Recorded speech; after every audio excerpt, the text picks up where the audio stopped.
Stand for the pledge. Pledge allegiance to the flag of the United States of America and to the republic for which it stands, one nation under God, indivisible, with liberty and justice for all.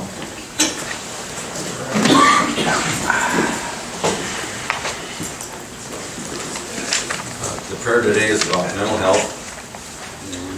I pray you will help my loved one realize their need for the care and support to begin the process of healing their mental illness. My prayer is that they will let me assist them in getting the care they need.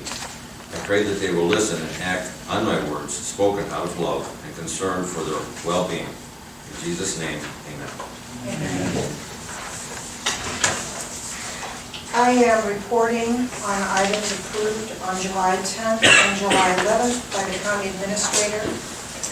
For the Department on Aging, Jerry approved hiring Bonnie Tayak to the position of full-time Recreation and Education Assistant to be effective July 29th at the rate of $16.84 per hour within a one-year probationary period.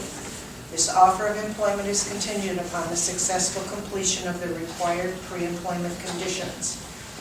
For the Director of Water Resources, Jerry approved hiring Joseph Clark to the position of Equipment Operator to be effective July 22nd, 2024 at the rate of $25.32 per hour with a one-year probationary period. This offer of employment is contingent upon the successful completion of the required pre-employment conditions.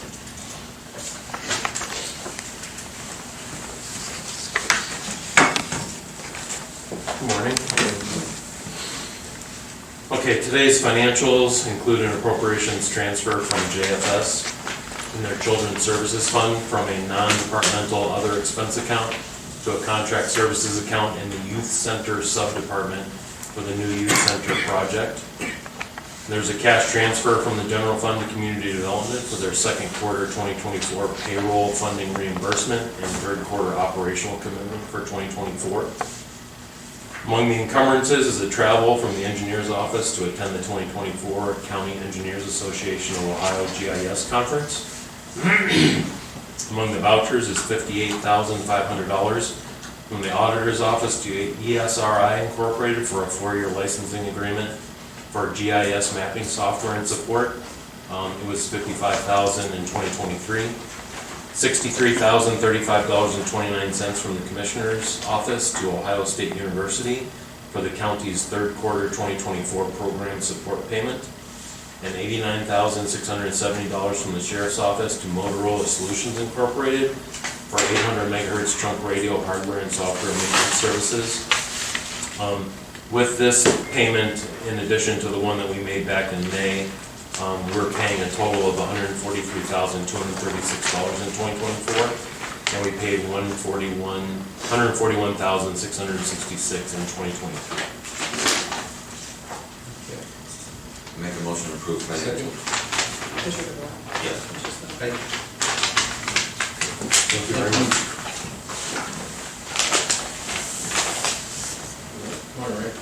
Morning. Thank you for your time again this morning. We've got a number of things for you. First, the Airport Authority is requesting the board approve the increase in the initial local match on the FAA project for the parallel taxiway from 100 to 176,365,000. As you know, when we originally had that, it was just a rough estimate, and things go up. And that's, with that, we're getting almost $3 million worth of work. $3.5 million. $3.5 million.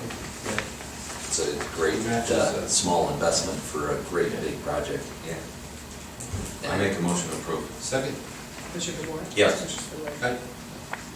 Second item, the Airport Authority requesting the board approve and authorize the President of the Airport Authority to execute U.S. Department of Transportation FAA forms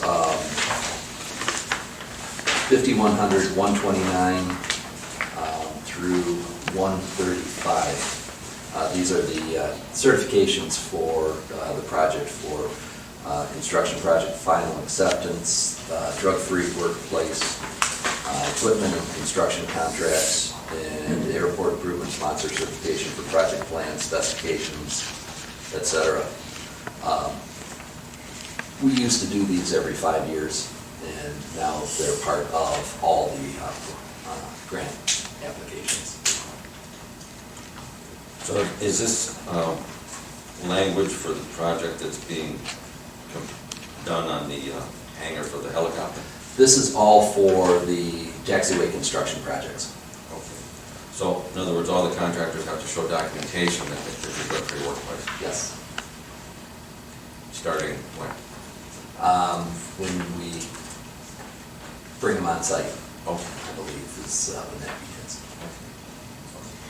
Make a motion to approve number 4. Second? Commissioner DeBoer? Yes. Commissioner Spillier? And then lastly, the airport authority is requesting the board approve and authorize the president of the Geauga County Airport Authority Board to execute and submit a grant application for the FAA project, construct parallel taxiway, pavement and LED lighting, phase 2 of 2. The total amount is $3,527,305. FAA portion is $3,174,575, ODOT $176,365, and then the local match of $176,365. Make a motion to approve number 5. Second? Commissioner DeBoer? Yes. Commissioner Spillier? And is there any questions that I can answer Just for you? on that taxiway, will that include also the lighting then? Yes, it's the full construction. We have to move one portion of the existing taxiway to conform to FAA requirements, and then we'll do that. Yes.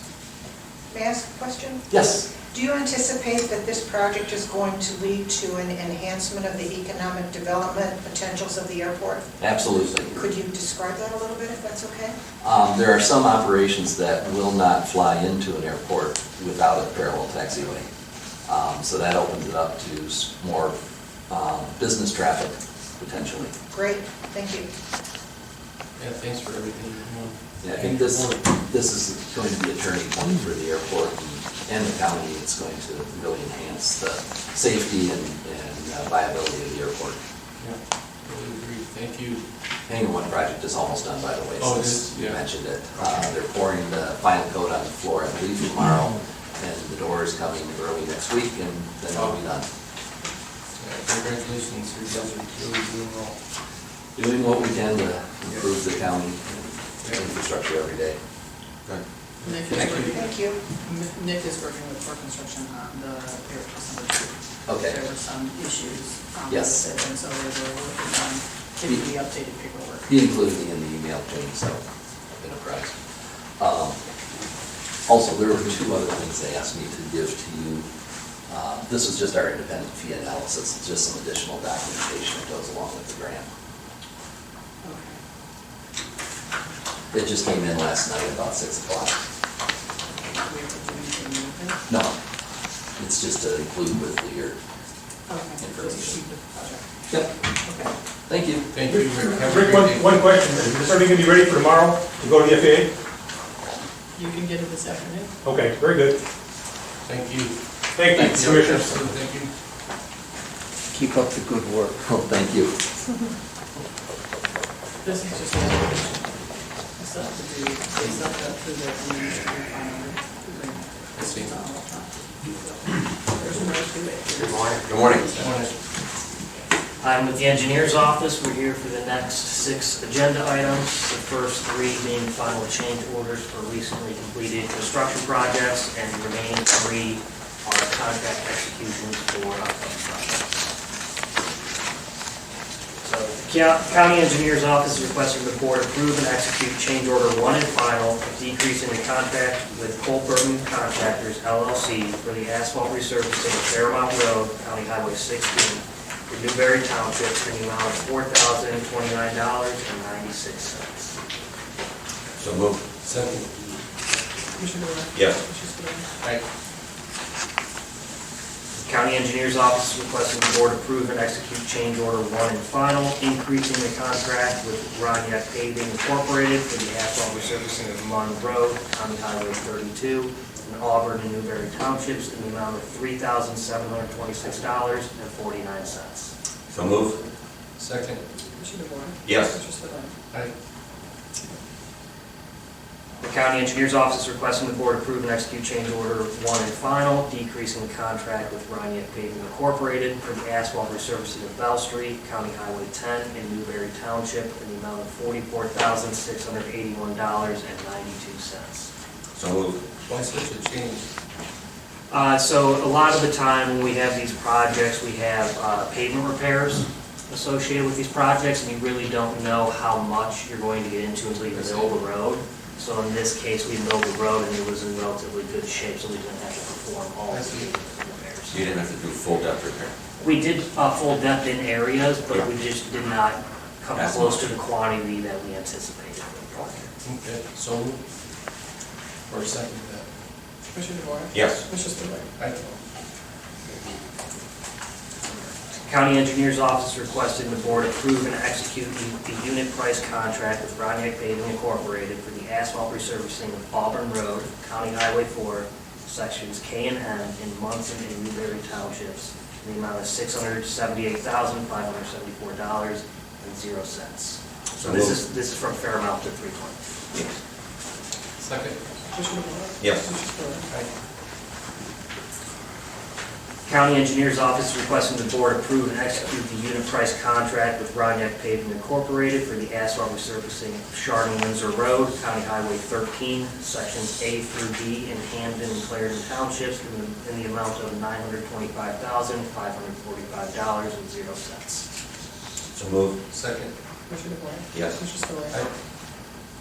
And then lastly, the County Engineer's Office is requesting the board approve and execute the unit price contract with Grade Line Incorporated for the replacement of the Sperry Road Bridge, structure number 12-359 in Chester Township in the amount of $304,713.50. When do you expect that to happen? That will most likely be September, October timeframe. Okay. So there's delays in the fabrication of the concrete boxes, so it's about a 12-week lead time for structures.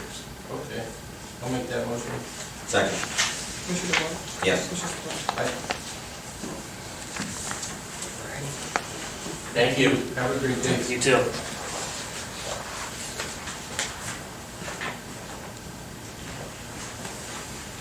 Good Morning. How are you? Good. All right. Community and Economic Development is requesting the board approve and execute an agreement with Ohio Regional Development Corporation. We need to complete a full and comprehensive analysis of impediments to fair housing choice. It is part of our CDBG Small Cities Grant. This is for a period of,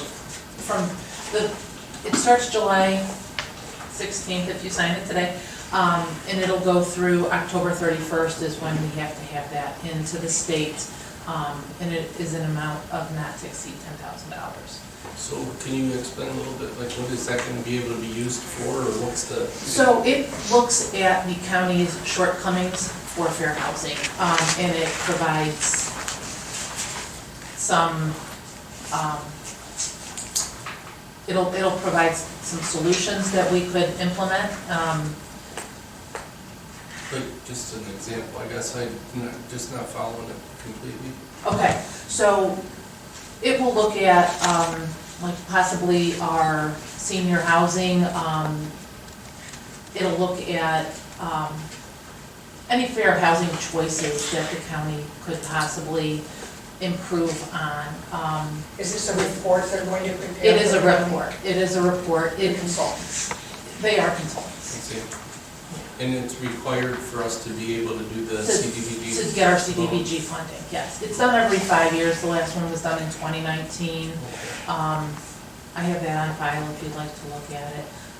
But we would bring the report to you to look at too before we submit it to the state. So it's not something though that they're going to tell us then where we need to put the CDBG dollars, right? No, absolutely not. It is just part of HUD's implementation of fair housing. It's just a requirement for our, but we can look at it, we can implement some strategies if we think that these are doable. And that 10,000, could we take it out of the funds that we have? We do, from CDBG? yes, it So comes it's out not- of, yes, it does come out of the funding. Okay. Any other questions? I'm good. Okay. Make a motion. I'll second. Yes. Aye. Thank you. Thank you.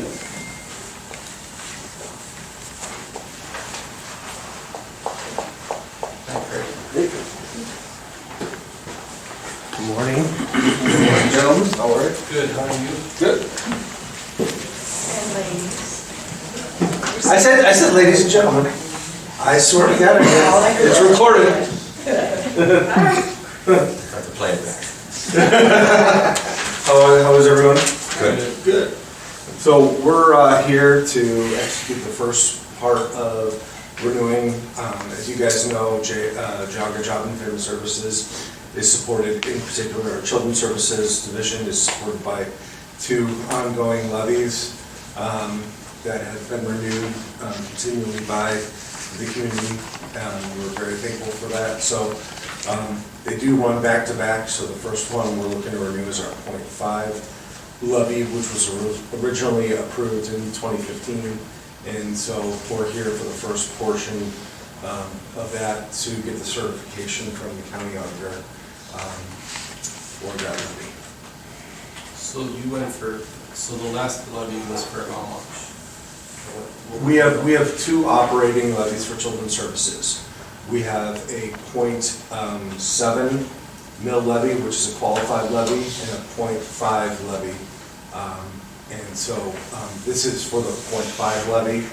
And then we also, again, have a .7 levy. Those are 5-year levies. One is qualified, one is not.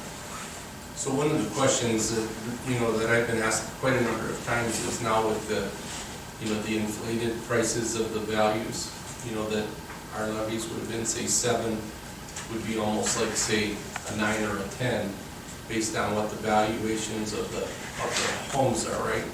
So do you see that there's going to be a big jump in what you're going to be getting back from those levies based on keeping the same number, but basically using it, utilizing that base that now has increased, that it's going to come off of? Have you guys looked at what the number's going to be of an increase? I mean, that's the first part of this process, is to see what exactly that would return. And I know there have been, we've gone through some things with the auditor's office with not collecting or. House Bill 920 does not increase revenue from the levy. House Bill 920 throttles those levies. Only inside millage is exempt from House Bill 920, and then the floor for schools. Yeah. So there'll be no increase in revenue due to the increase in property values. Yeah. Your effective millage will be reduced by the state to accommodate that. So even though something is appraised, then that will not touch that? No, unless it's new construction, which would be taxes that weren't collected prior. Right. A valuation change does not affect the collection of the levy Okay. because of House Bill 920, which was from 1978. Okay. So historically, our .5 mil levy has returned to us about 1.5 million, and our .7 has been about 2.1, 2.2, in that range. This is something that we do continually look at, and obviously very much respect the taxpayers, and historically, as the community knows, we have also withheld collection on those levies if we feel like we don't need it. And so we are very respectful of the taxpayer, to know, and for us to also be ahead of it and know what we will need, will not need. Now, as it's been out there, we are in the process of moving forward with the new county youth center. We should be getting an estimated cost of what that project is going to be. I'm hoping within the next month. As the architects, we've been sitting down with the architects, and I'm expecting that project to be somewhere in probably about the $6-7 million range. I know the county commissioners have a $1 million grant that they have been awarded or have been supported and awarded by the state. I know that's a grant that is a reimbursement grant that I'm working with Jerry with.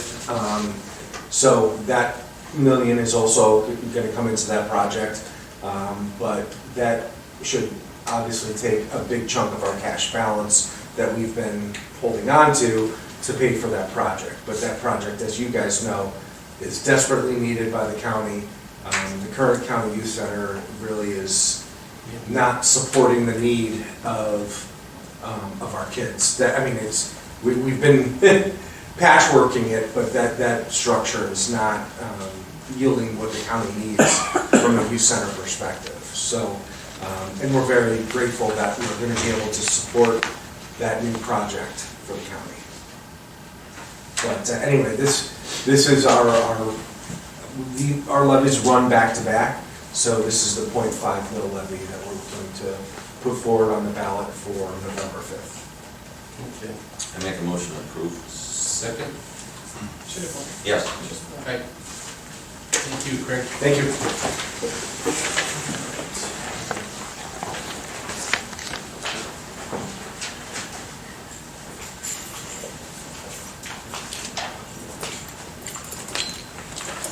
This is Glenn's new project manager.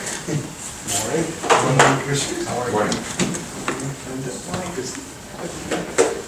Okay, the maintenance department is requesting the board select CT Consultants, Inc. as the most qualified firm to provide professional designs and contract administration services to reconfigure the existing 325-foot square visitation center space at the Safety Center complex into a standalone, approximately 100-foot video visitation room, with the remainder being open office space. With the selection of CT Consultants as the most qualified firm, the department is also requesting that the board authorize contract negotiations to begin with CT Consultants, Inc. That is in compliance with revised code 153.69B1. I make a motion. Second? Yes. Aye. Thank you. I'm just here for the Thanks for coming.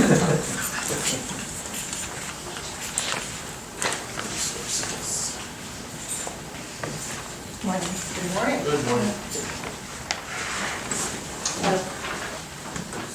Okay, I'm here today representing Water Resources. We're requesting the board approve and execute the second addendum to contract with Almond Oil Company to extend, that we had an original agreement with them, and we renewed it last year, and we just wanted to renew it this year. They they agreed to charge us less than the state bid pricing. And so we're just looking to get agreement to renew that contract again for another year. So move. Second? Yes. Thank you. Thank you.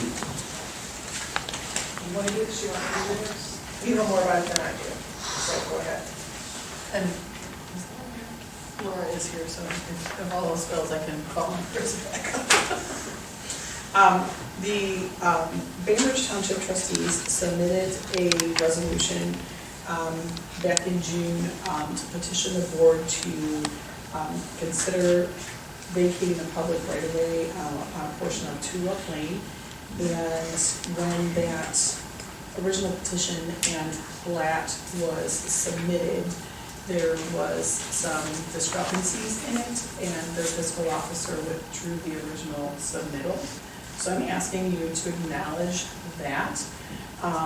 That has since been resubmitted with a corrected petition.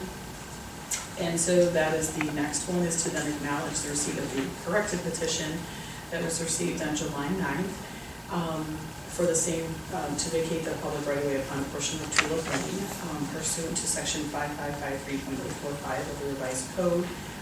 When that was submitted, the clock started on the vacation process, So the third step that is on there, number 18, then is to approve and execute the resolution of convenience and welfare that may require the proposed vacation on the public right-of-way upon a portion of Tulip Lane, and sets a public viewing on Tuesday, August 13th at 2 o'clock, and a public hearing on Tuesday, August 20th at 9:45 a.m. And that notice of the public viewing and public hearing will be advertised July 25th and August 1st and on the county website.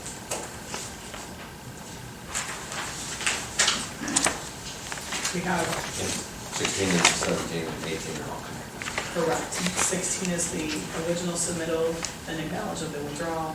Number 17 is the acknowledgement of the corrected petition that was received. And then number 18 is the resolution to move forward with scheduling the viewing and the hearing. Make a motion to approve 16, 17, and 18. I'll second that. Commissioner DeWort? Yes. Commissioner Spillier? Is the engineer involved in this call? Yes, I've been working diligently with Andy Huff and Laura on making sure that everything is correct. When I say the time clock starts from the original submittal, is we have to do the hearing within 45 days of receipt of that petition, and the abutting property owners have to be notified within 20 days prior to, at least 20 days prior to the hearing. And so there's a lot of mechanical pieces, parts, and timing that has to go in conjunction with that. And then the final decision has to be made within 60 days of receipt of that. So that puts us the first week of September. All right.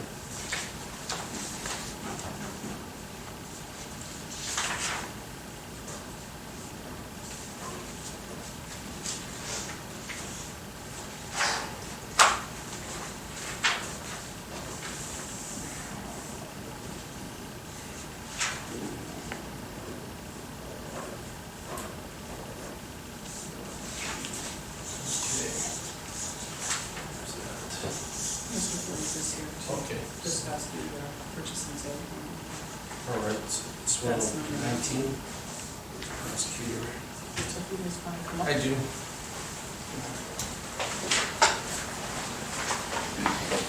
Morning. Good morning. How are you? Good, how are you? Good.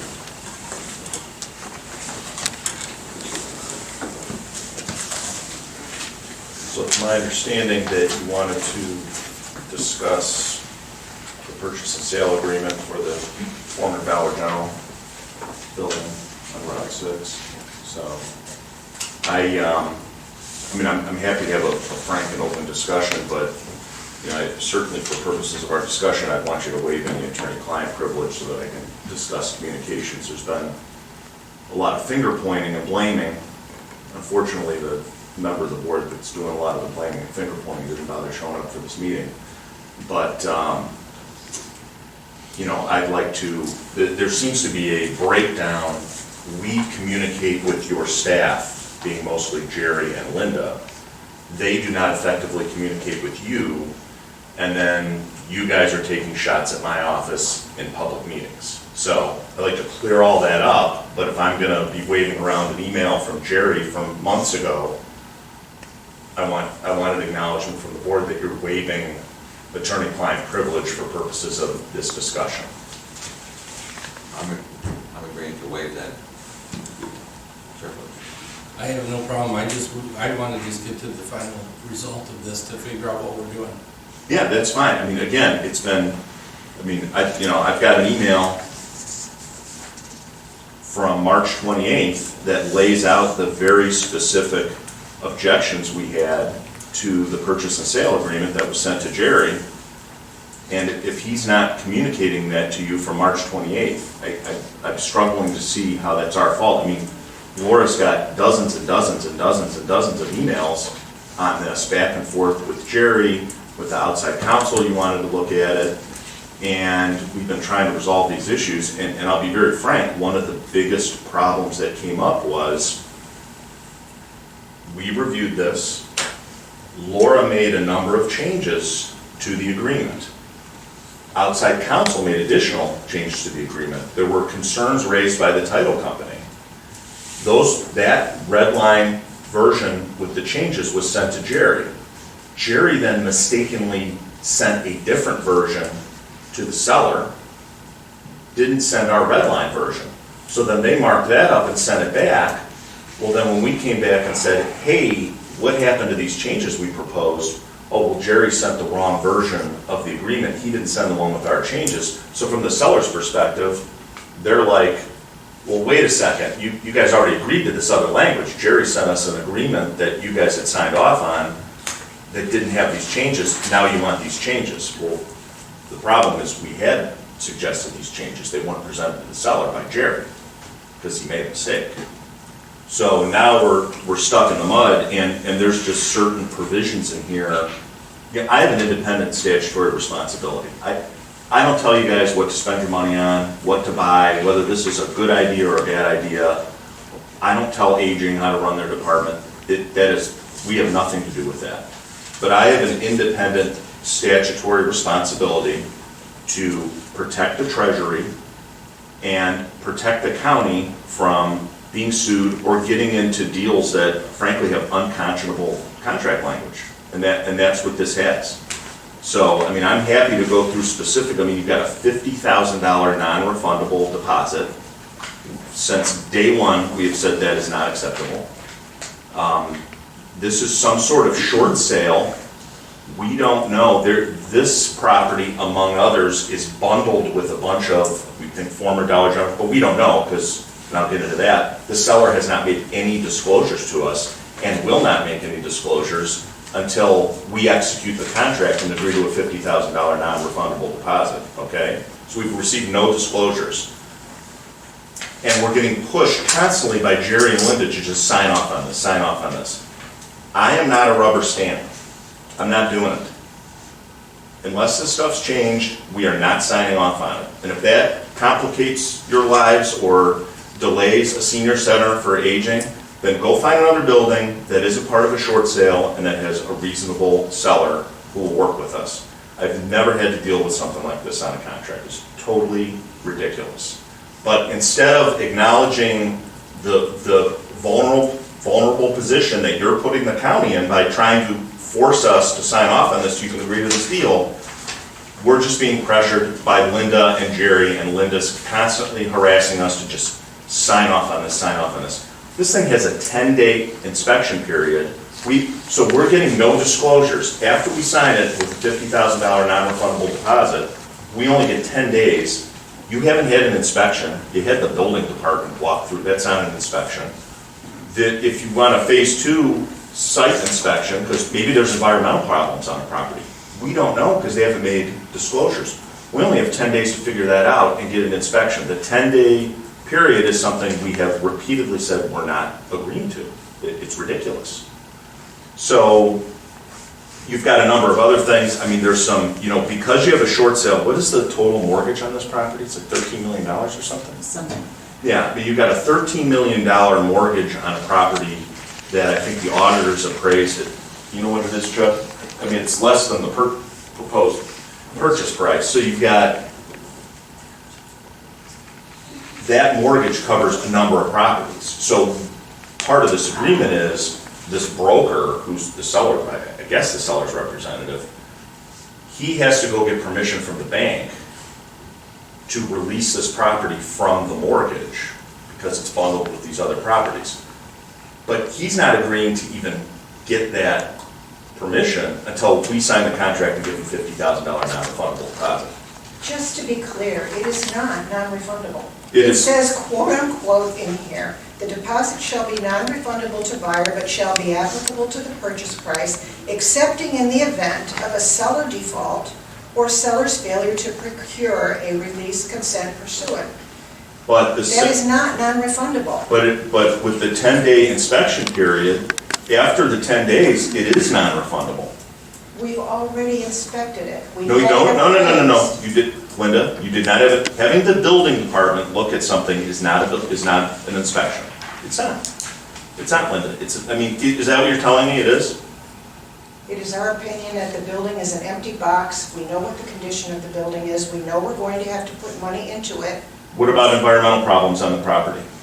You have 10 days to complete the Phase 2 environmental site assessment? What if they make a disclosure when you sign this agreement that there's been environmental problems on the property? Maybe they've inherited them.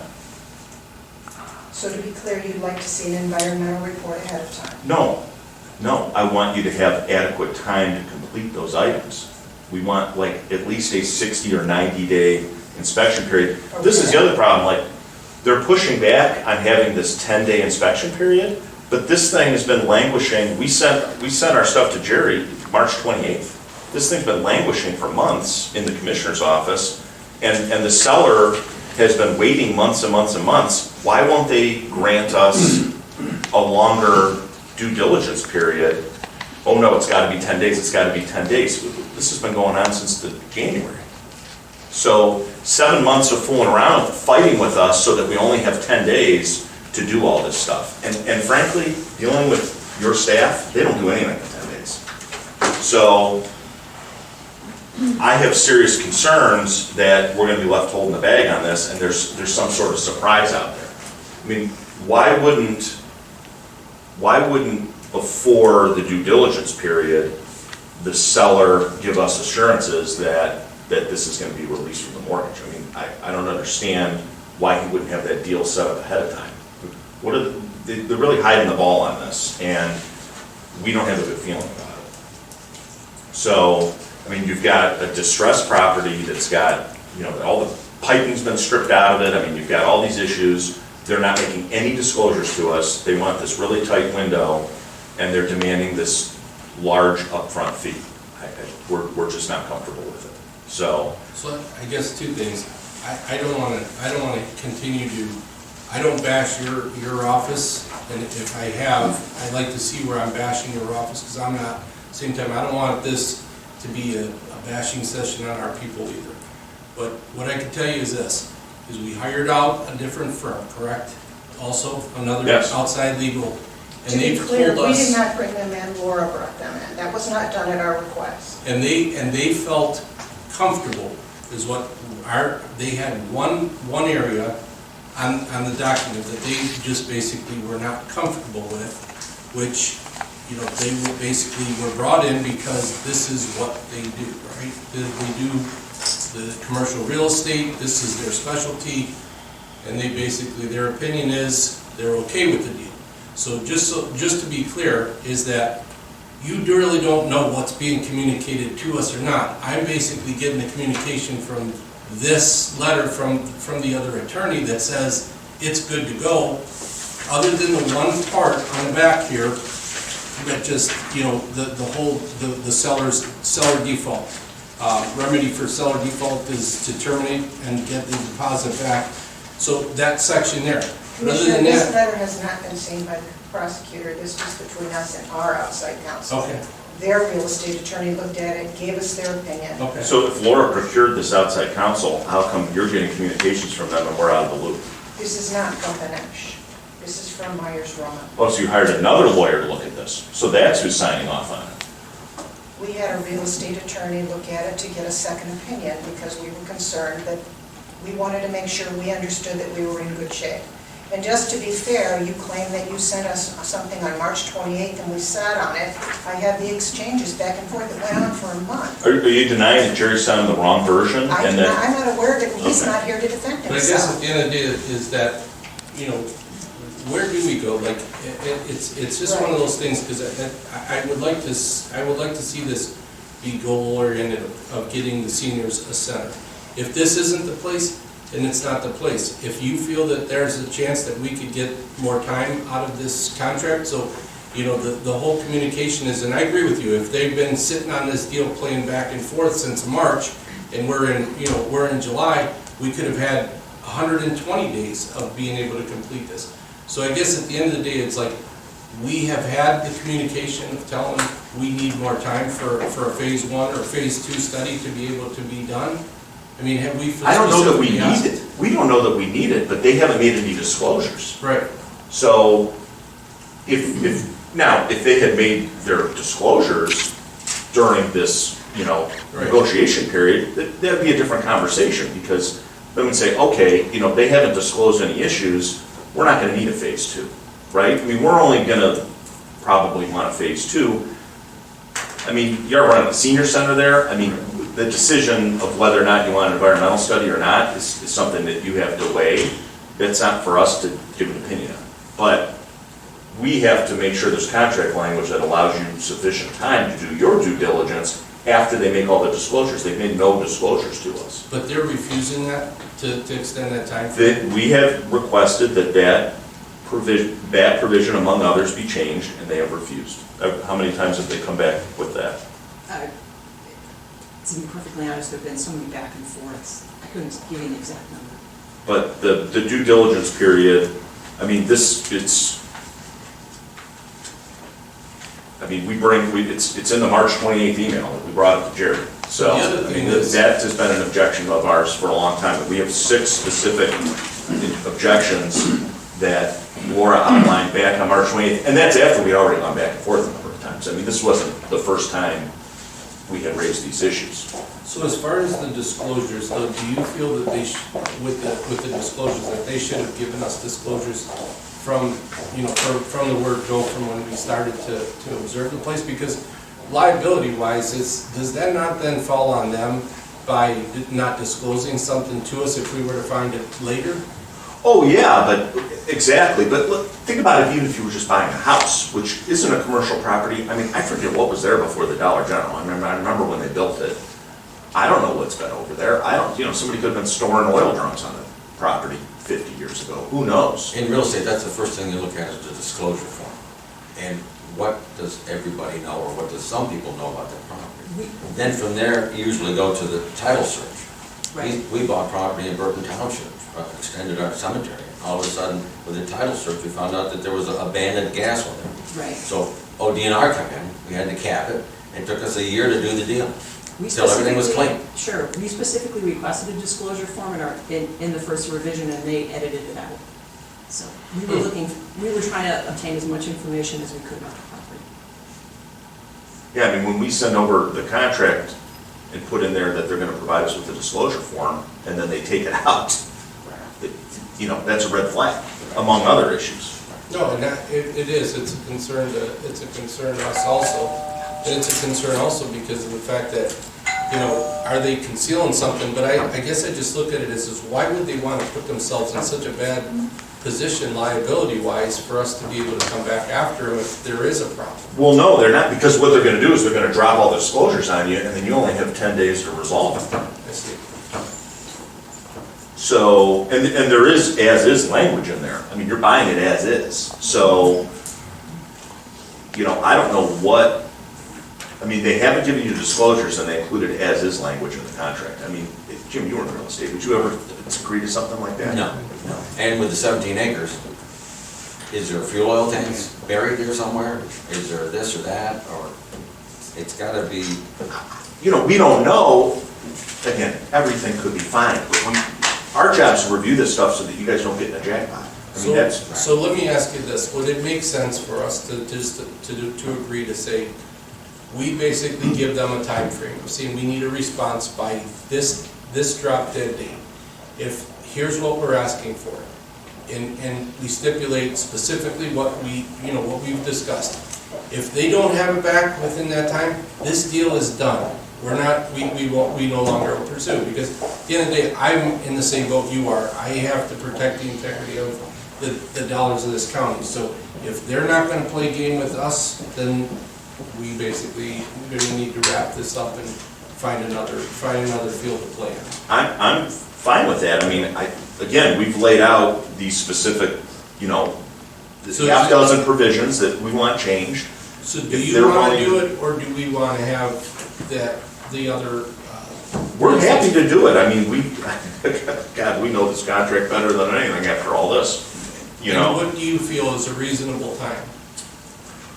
Well, I would want, at least 60 or 90 days on after they make their disclosures, or have them, in a perfect world, they make the disclosures now, pre-contract, so that you could, so you would know, maybe there's something in the disclosures that you wouldn't want, which is making me suspicious, right? Why do they keep fighting this unless there's something in the disclosures that would make you not want to buy the property? maybe there's nothing, but it's just odd, their Right. behavior. And as far as the dollars and cents wise with the, I know that, they probably have a whole bunch of properties lumped in to this single loan that they've got. Is there still a level of security in that, or has that been resolved?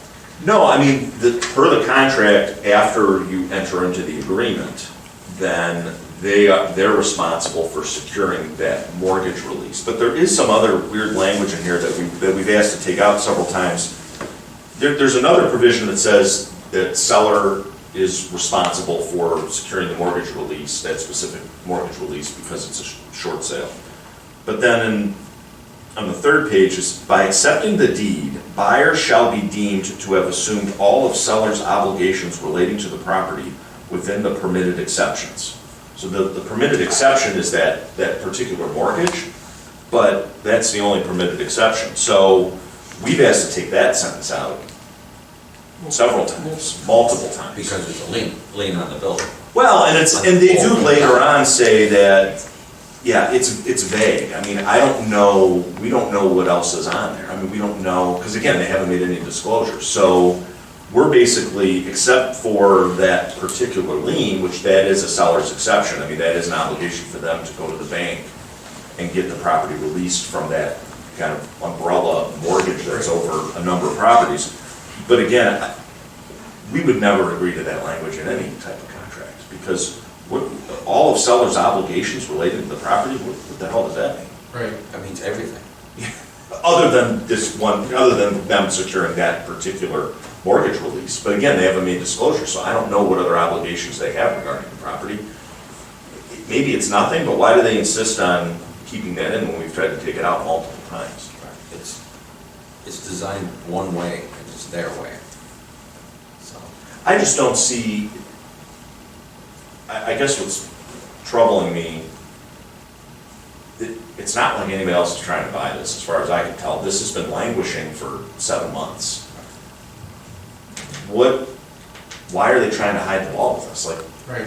I mean, if they need to get something signed to get it released from the mortgage, and you guys have agreed on a purchase price, they should have the attitude of, we don't care what's in there, as long as we can get this thing sold, and make our, I'm sure there's some profit built in with them, Yeah, doing they the want short it off sale. their books, I'm sure, to get it cleaned up. Exactly. But, And I'm sure the bank does too. Yeah. So. we did our due diligence with Bank One.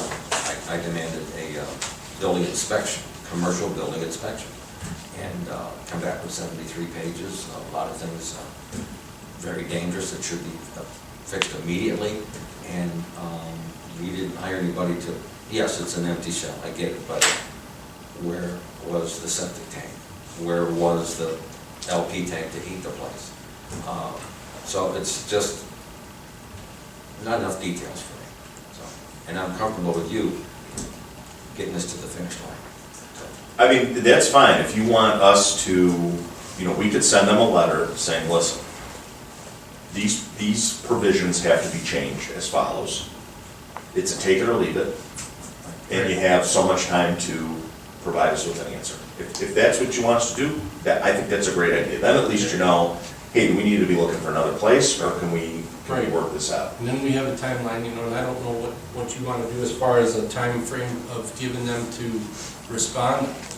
That's your call, whatever What do you you feel is think? comfortable. I mean, here's the deal, they're either in or they're out. And the sooner they give us an answer, yes or no, and comply with what we're asking, then we'll know. And if not, then, we move on to something else. I think 15 days, to give them to answer us, and yes or no. I mean, I don't think they've ever answered us that fast, but it's up to you. Yeah, I mean, whatever's normal and customary, what do you think? 30 days? We can do 25? 15, 30, whatever you want. I don't think anything more than 30, Okay. right? Right. 30's fine. As long as we know when we're gonna get an answer. Yeah. Okay. If you feel 30 is good, I'm good with. If you want us to put If you feel 15, I'm happy. I would like to just see it, you're either in or you're out, you know what I mean? It's almost like if you really want to make this sale, send us back what we're asking, And it gives us then it'll just tell us which direction we're going, It's, I look at it on, if it was me in this situation and you've got, you know, a county that is, you know, available to just cut the check and be done with this, you would think that they would be doing, you know, the happy dance of getting this thing off their plate, right? And it just seems like this thing just continues to roll down the hill and nothing happens, you know, so.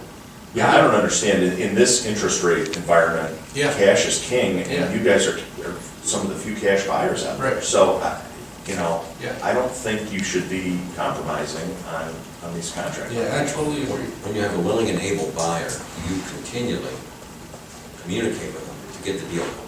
And we are willing and able, so we just want an answer. How about we do that with 15? That's fine. And that way we'll know, and we'll know either way. If they respond, we'll know what the deal is, and if they don't respond, we'll know what the deal is. And then we'll be, you know, sending them a second letter to say, you know, good luck. So I assume you'll copy our office? Oh, of course, And yeah. then if there's anything that we are gonna need to do to facilitate, then we can prepare for that. Yeah, I don't think you'll need to do it, I mean, they're either gonna send us back a contract that's got these changes, or they won't. Yeah. So, I mean, they fought on this for months and months and months, so we'll see what they do. But I'm with you, it just raises a red flag, they should be motivated to sell. Oh, totally. So, you know, it's unfortunate that it's delayed things, but, well, we'll see, maybe you can still do this. If not, you can pivot to something else. I mean, again, you guys are in a great position to do something, you've got the cash. Right. So, Yeah. I know agents can save it up for this. Oh, yeah. No, well, good. Okay. And then what do you think time-wise on something to go out, like within a week or so? Oh, we'll do it by the end of the week. Yeah, Okay. we'll have a letter out by the end. Okay. Yeah. We want to, So we could almost think of, almost by the end of the month, we'll kind of have Yeah. an answer then. they're gonna either have to say yea or nay, or, Okay. so, you know, probably ask us for an extension, but we'll see. That'll be up to you. Yeah. Okay? Appreciate you coming in. Okay, And my answer thank you. With that, I'll be quite honest with you, I mean, and if they do come back, I think we need to make a decision right now. If they come back and say for an extension, I would say no. For them to, time to think, it's either yes, or you're gonna do this or you're not. The So, ball's in their court, and we'll see what they're Yeah. gonna do. If they're gonna score it, Yeah. then we'll have an answer. yeah. Okay, that's fine. I appreciate the direction, I do. Yeah. Thank you. Thank you so Thank you. much. Okay. So, The last thing we have today is Commissioner Lennon had requested that Glenn come and give some explanation about what was happening with electric rates for this building, and he has come prepared to make a report to you about that. In particular, there was some sense of concern that we might in some way have not been paying a good amount on this building, and Glenn has an explanation for that for you.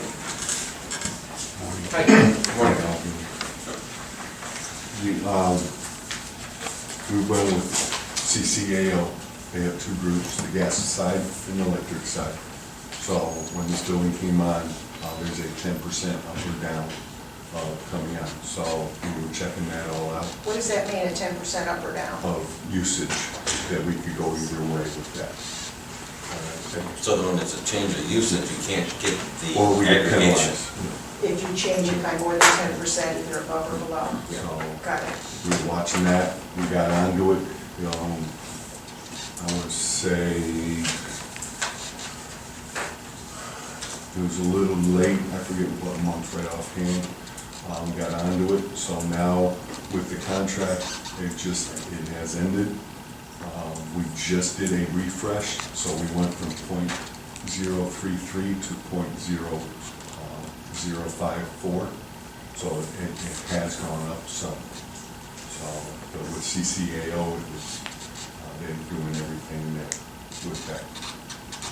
So I'm not clear on, explain to me this $10 or up, what exactly is, what do you mean by that?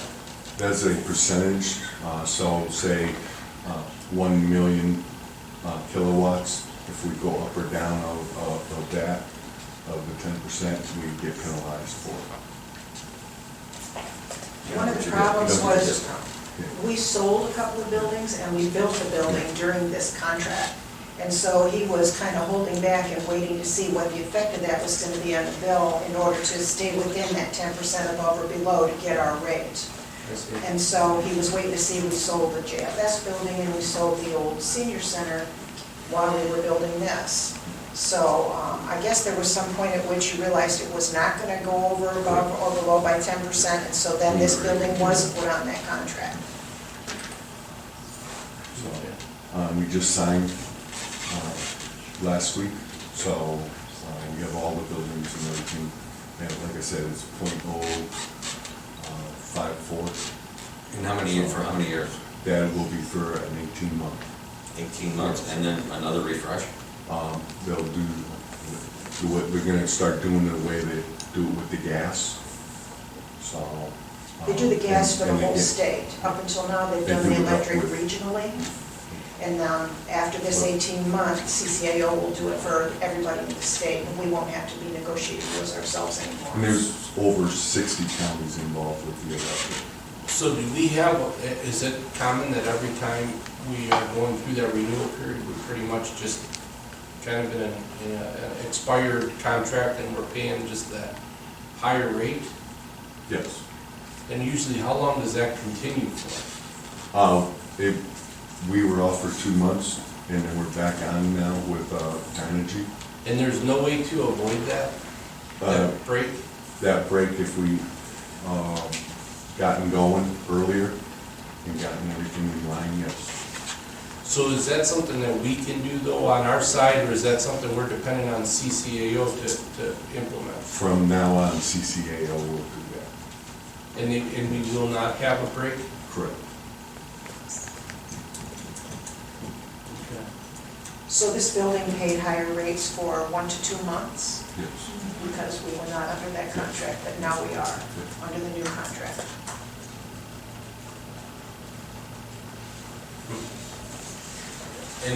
And that's pretty much been the preferred method, I mean, through most of these counties is to go through CCAO? Yeah, there's over 60 involved. I told you how many, but 60 or 62? Something. Yeah, something like that, that is involved with the electric program. And not all counties, some of them have their own private electric within their county, so. Okay. So during those 2 months, how much do you think we paid more? I'd have to get those calculations.